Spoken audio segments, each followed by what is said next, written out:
Hey, this is PhoneBoy, and can't believe I'm doing this for the second day in a row, but I bought something today that I wanted to show you as opposed to just sort of blog about it with text.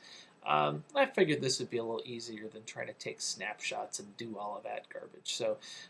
So here I have the Cruzer Titanium 2.0 gigabyte USB flash drive, and it is literally the size of my thumb, give or take. Here you go.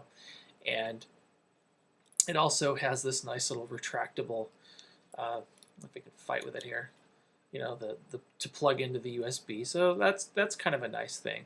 And this titanium case is made to withstand, I think they say 2,000 pounds of force.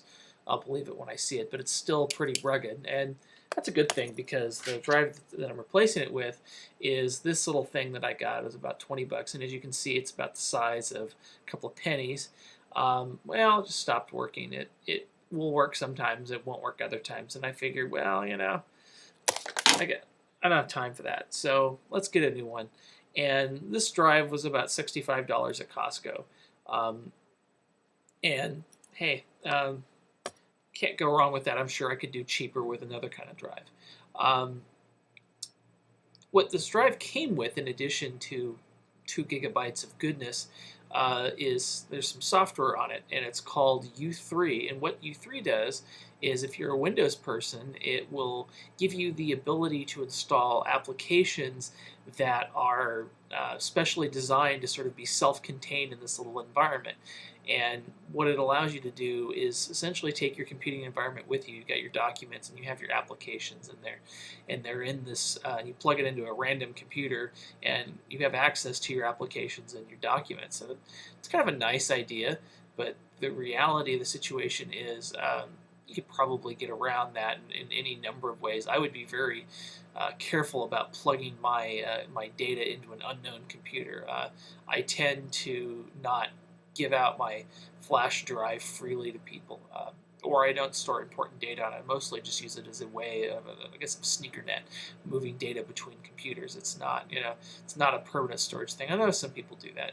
And also, I have a Mac, and I use a lot of Linux boxes, and so the U3 stuff just doesn't do anything for me. In fact, I'd like to get rid of it.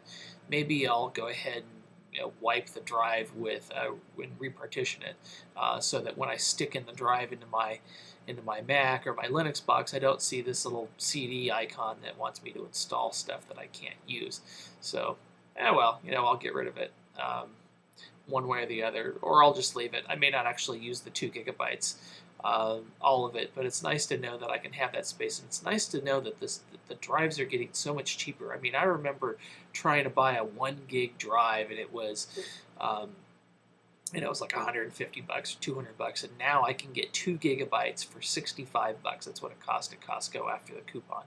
And I'm sure that you can find bigger drives cheaper elsewhere, but I like Costco. If I have a problem, I can return it, and there's no problem. Anyway, I've gone a little bit longer than I thought I would tonight, and this is PhoneBoy signing off.